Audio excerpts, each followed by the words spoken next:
Assalamualaikum warahmatullahi wabarakatuh. Perkenalkan lagi ya, nama saya Jul Priyatna. Saya salah satu mahasiswa dari Amik Citra Buana Indonesia yang kebetulan mengambil jurusan Manajemen Informatika. Saya kelas P1.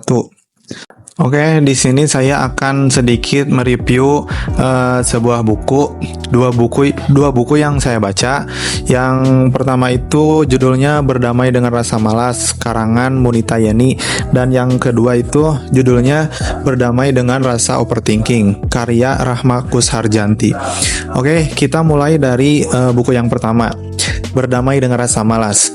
Buku ini hadir untuk mengajak kita tidak lagi memusuhi rasa malas, melainkan memahami dan berdamai dengannya. Rasa malas tidak selalu berarti lemah atau tidak disiplin ataupun gagal. Justru seringkali rasa malas itu adalah sinyal dari tubuh kita bahwa kita itu butuh istirahat. Lanjut kita ke bab 1. Bab 1 itu mengenali dan memahami rasa malas.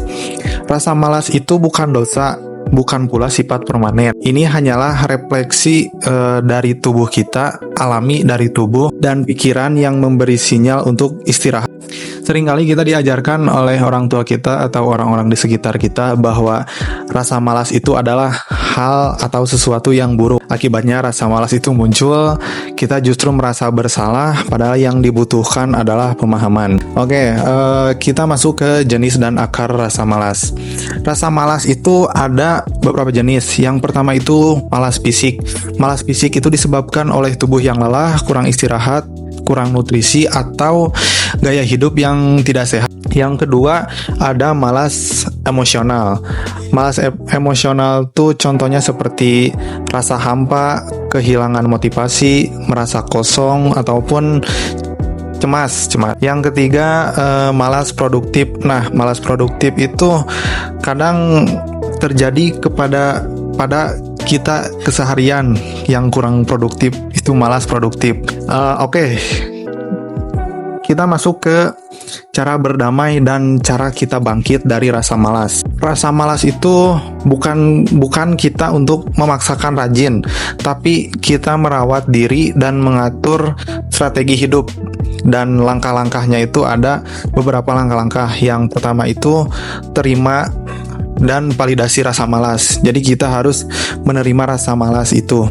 Yang kedua itu lakukan refleksi rutin. Kita harus merefleksi tubuh kita supaya tidak merasa malas pokoknya.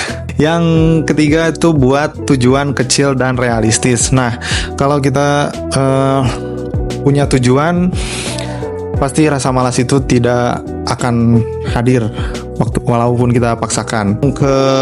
Terakhir mungkin hadapi rasa takut secara perlahan. Merawat diri itu sangat penting ya, tapi berdamai dengan rasa malas juga berarti berdamai dengan luka, berdamai dengan kekurangan, dan berdamai dengan masa lalu. Yaitu ada sedikit kata-kata dari buku yang saya baca itu begini, rasa malas bukanlah musuh, tapi teman yang membawa pesan. Yang kedua, kamu tidak malas, kamu hanya lelah, kamu tidak gagal, kamu sedang tumbuh. Yang terakhir, kesimpulan dari buku yang saya baca.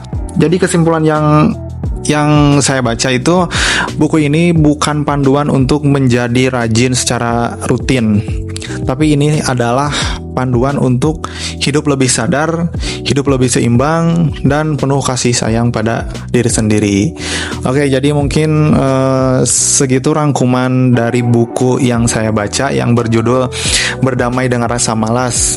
Malas itu sifat manusiawi lah, tapi kita tidak jangan terlalu diperdalam, jangan terlalu terbawa gitu rasa malas. Oke, lanjut kita ke buku yang kedua, Berdamai dengan Rasa Overthinking. Nah, overthinking nih, karya Rahma Kusharjanti. Tujuan dari buku ini adalah untuk membantu memahami dan mengelola overthinking, kebiasaan berpikir berlebihan. Ya, overthinking itu kebiasaan berpikir berlebihan yang bisa mengganggu kesehatan mental, produktivitas, ataupun relasi. Yang pertama, apa sih itu overthinking? Overthinking adalah kebiasaan kita menganalisis sesuatu secara berlebihan hingga menimbulkan kecemasan, keraguan, bahkan kelelahan mental. Nah, bentuk-bentuknya termasuk mengulang masa lalu, terus khawatir masa depan, penyebab dan pemicu overthinking. Nah, overthinking itu ada penyebabnya. Yang pertama itu ada trauma masa lalu, terus rasa tidak percaya diri, terus terlalu banyak tekanan atau ekspektasi. Nah, yang terakhir, kebiasaan kita membandingkan diri dengan orang lain ataupun dengan siapapun, padahal ya harusnya kita membandingkan diri itu kepada kita sendiri, membandingkan dari diri kita yang dulu dengan sekarang. Nah, dampak dari overthinking. Nah, kita masuk ke dampak overthinking. Dampak overthinking itu yang pertama sudah pasti sulit tidur, terus mudah lelah. Yang selanjutnya sulit mengambil keputusan, lalu menurunnya produktivitas dan konflik dalam hubungan. Iya. Cara berdamai dengan rasa overthinking itu. Yang pertama itu kita harus sadar pola pikir. Yang kedua, latihan buat membatasi pikiran kita supaya tidak terlalu overthinking, memikirkan hal-hal yang tidak perlu. Yang selanjutnya, berhenti menuntut untuk menjadi sempurna. Nah, itu yang terakhir mungkin membiasakan kita untuk berbicara dan terhubung dengan orang lain. Ada sedikit kata-kata dari buku ini. Pikiranmu itu bukan orang lain, melainkan dirimu. Ia hanya bagian dari dirimu.